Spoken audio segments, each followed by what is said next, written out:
right, hello and welcome to the Middle East Forum Speaker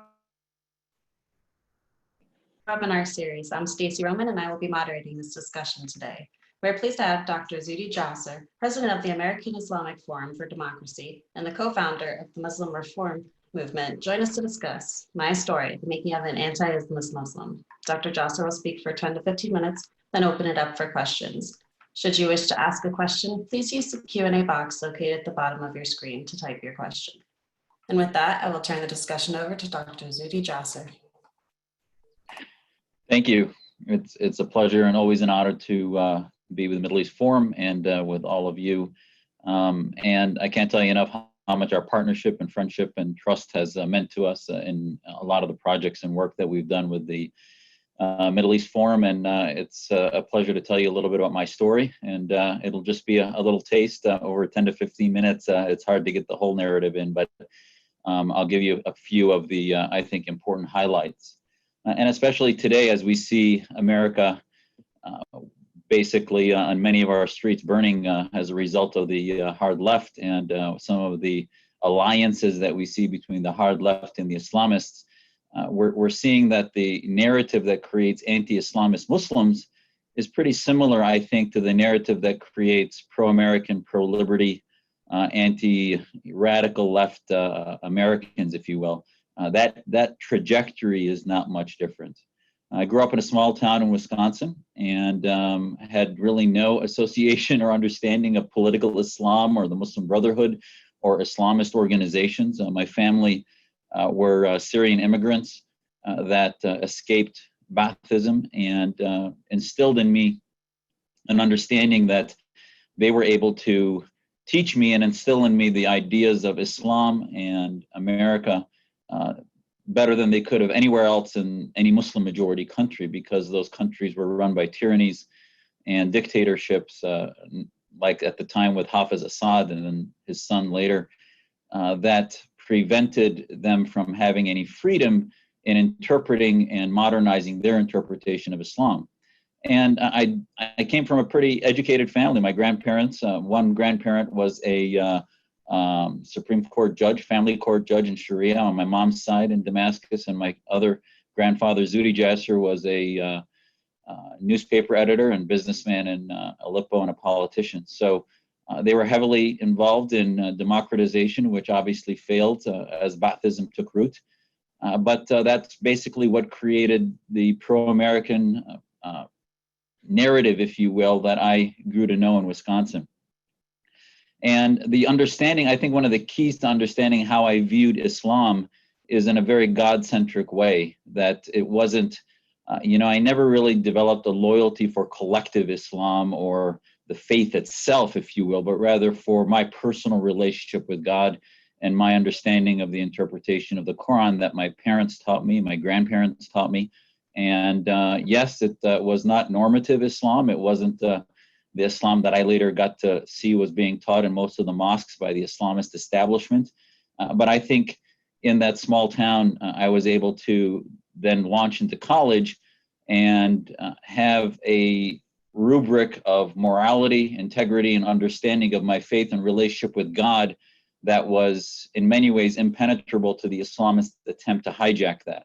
So what happened when I went to the University of Wisconsin? I quickly became a member in the Muslim Student Association, which lasted about 3 months, and began to realize that while they used the Muslim identity, it wasn't about faith, it wasn't about religion, but it was rather about their political agenda and especially their anti-Israel motives, their anti-Semitism, and it was pretty much dominated by the Palestinian movement at the University of Wisconsin. And I slowly began to be a quick study on political Islam and learn from imams and others about how they viewed our faith through the lens of political movements, through a anti-Western, anti-American lens, and not through one that is God-centric.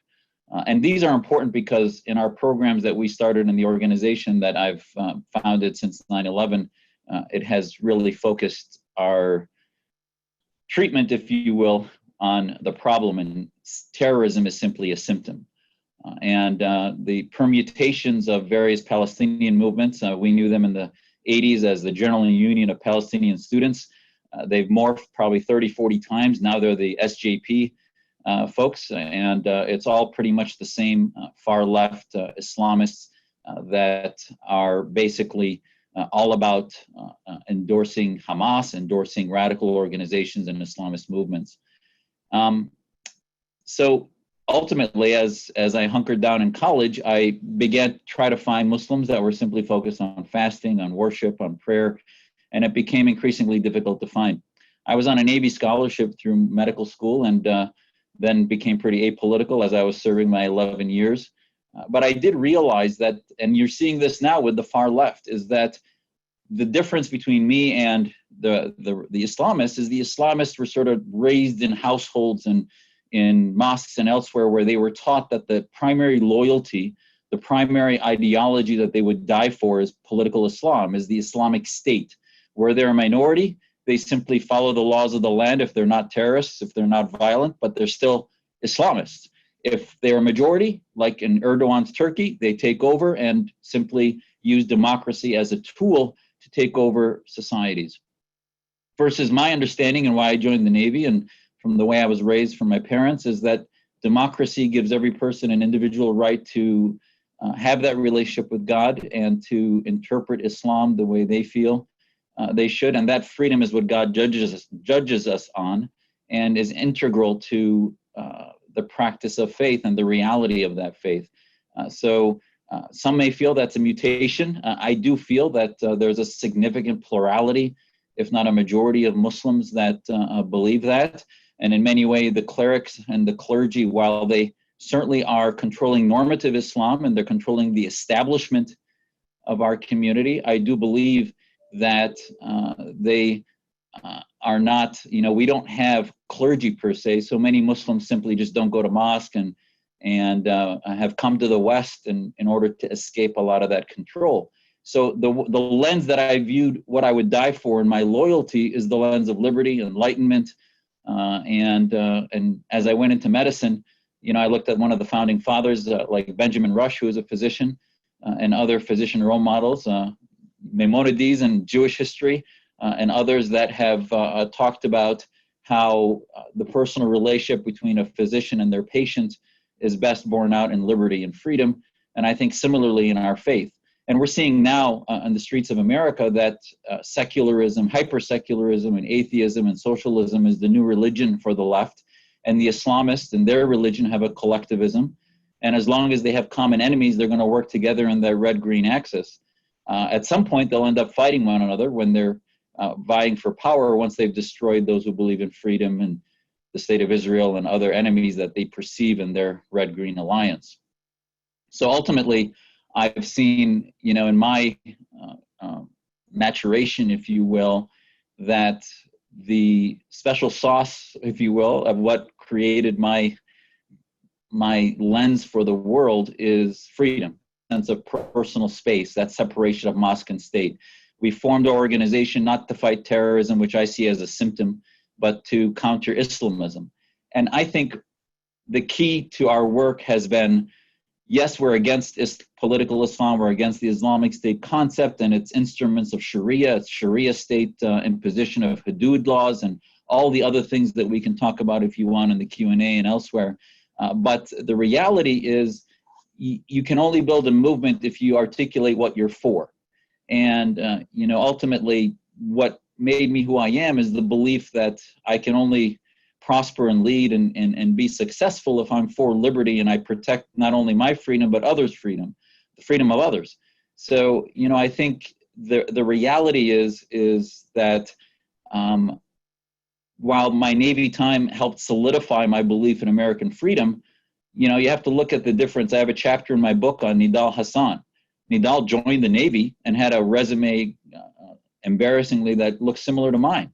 But what made him different was he had inculcated into his brain and into his mindset and his consciousness that the conspiracy theories of America being evil, that the democracy is a fiction, and that ultimately there is no such a thing as freedom, and that the only way to God is through the Islamist rule set and through bin Laden and Al-Qaeda, and then ultimately ISIS way after that, after the Arab awakening.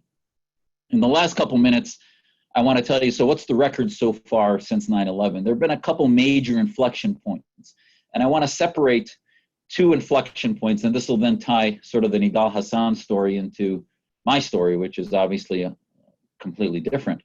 And how do we make sure that we have much less of that and much more of freedom-loving Muslims that not only love freedom, but will fight for it and die for it and believe in it and go to the streets? Because that's probably where we've been the most lacking, is not only finding Muslims that agree with us, but activating them and getting them to want to lead and speak out, which has been the most difficult thing.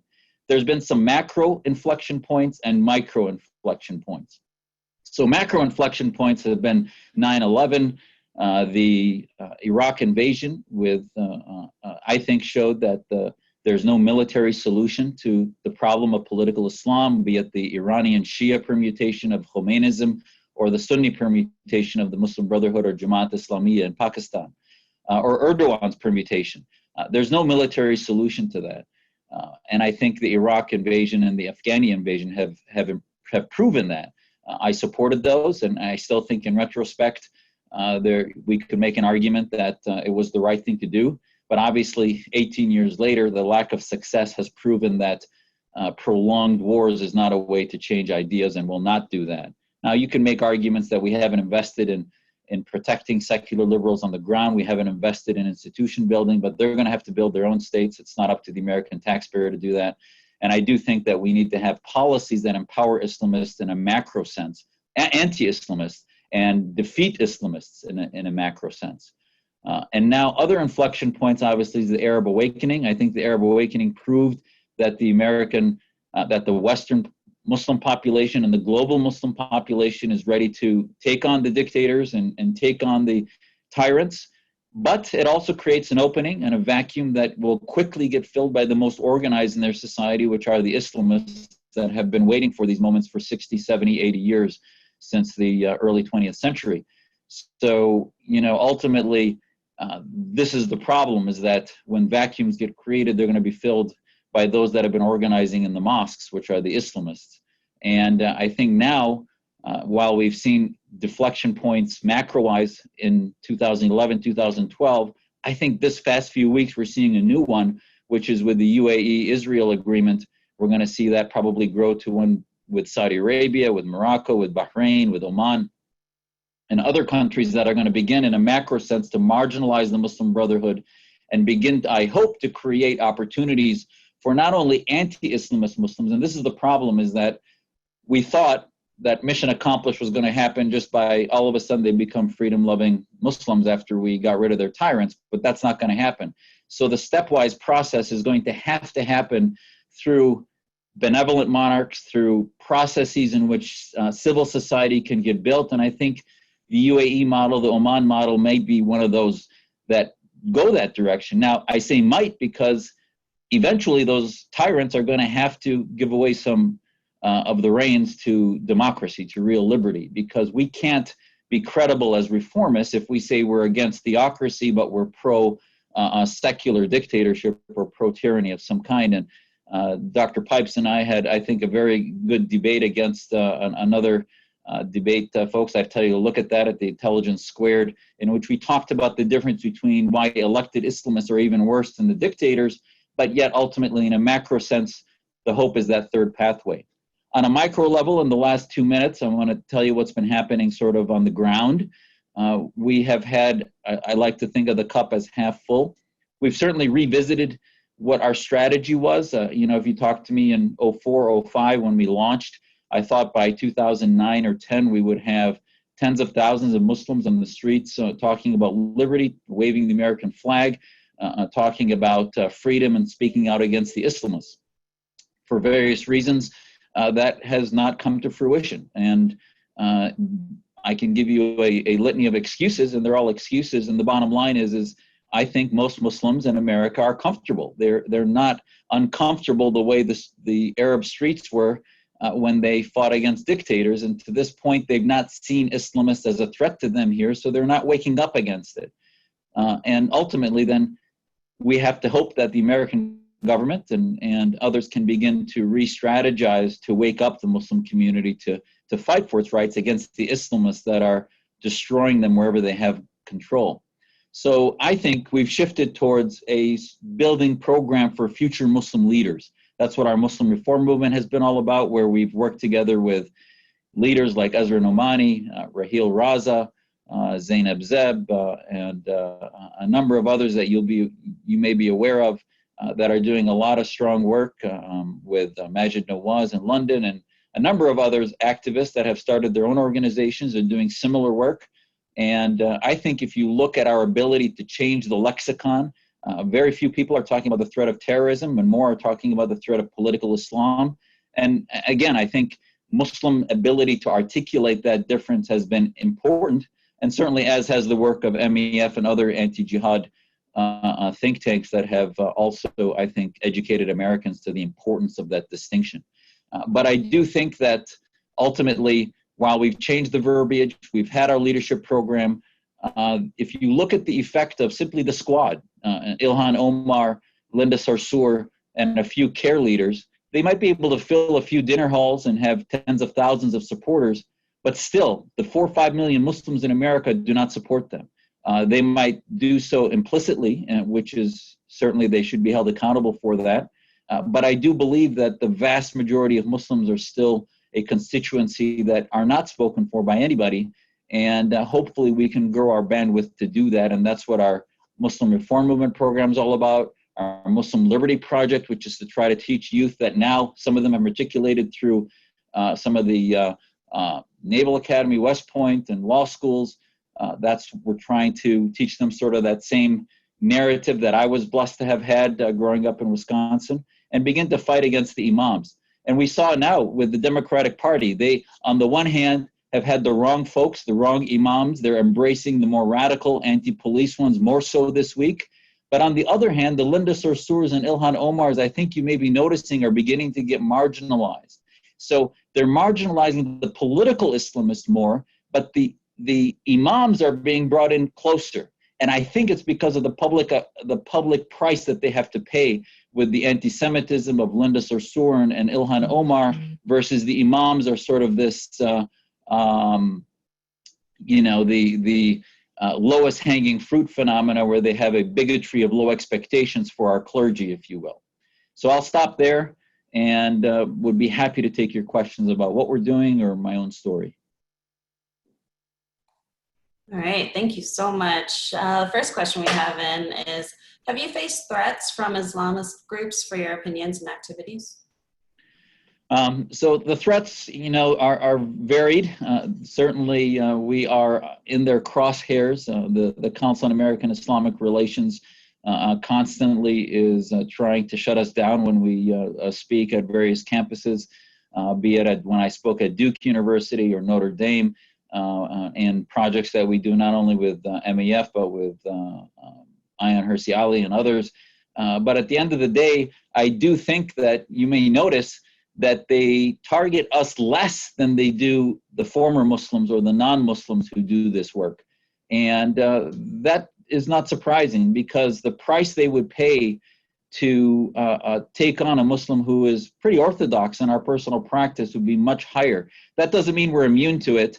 If you look at CARE and our social media feed in the last few weeks, they say I'm the anti-Islam. The piece I wrote in Newsweek about the synergy of Black Lives Matter with the Islamists, they immediately came out and said the anti-Islam Zuhdi Jasser, and the people that know me laugh hysterically at that and say, to label me as anti-Islam is simply incredulous. But they continue to try to do that because they know the vast majority of folks that read that won't do their homework.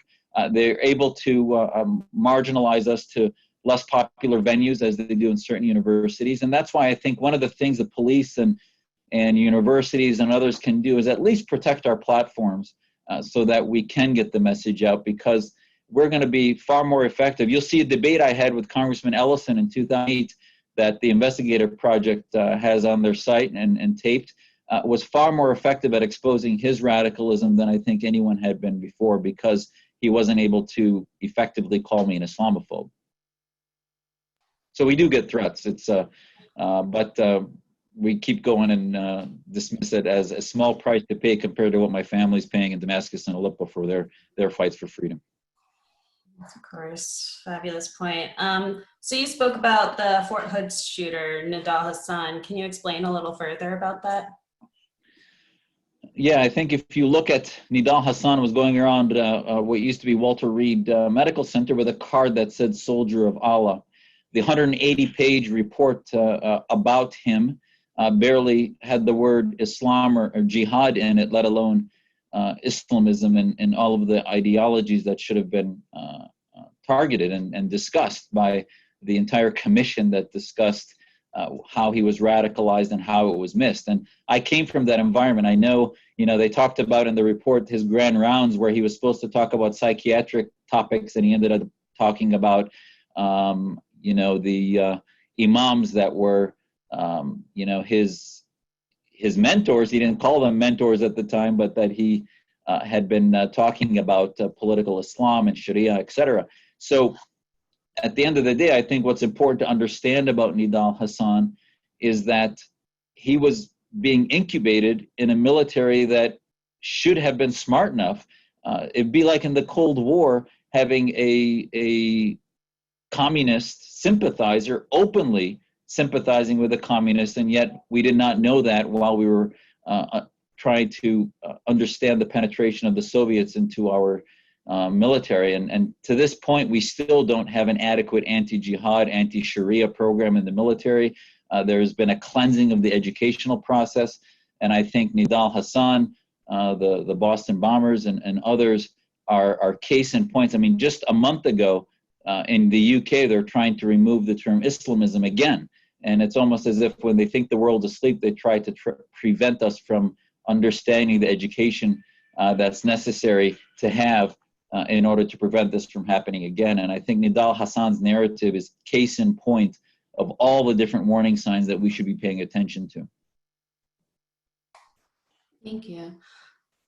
Islamic terrorists and thousands of imams and millions of Muslims who support them quote from the Quran to justify their actions. Can you discuss some of the many passages in the Quran which call for war against non-Muslims and Islamic supremacy throughout the world?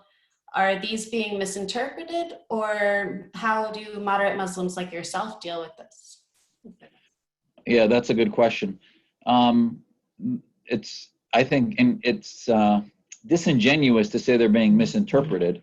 There's no doubt that there are various passages in the Quran that talk about war, that talk about legitimizing battle. And the Prophet Muhammad was not just a spiritual leader, he was the head of a military. But the problem for Muslims, I think, and when we talk about reform, we talk about not only what did the Prophet do in 628, CE, but what would he do if he were alive today?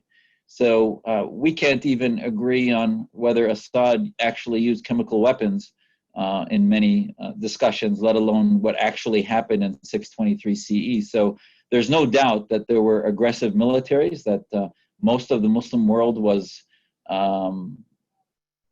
became Muslim not by simple conversion, but by offensive moves of the Muslim militaries.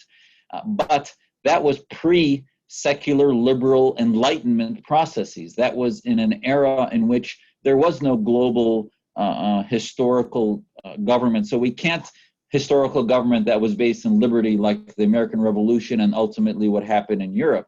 So I think ultimately we can't have an ahistorical approach to it. What's the historical arc? Those passages, yes, there are passages that say, especially in Hamas's charter, it says, kill the Jew where you find them. Now that passage is from Hadith, it's not from Quran.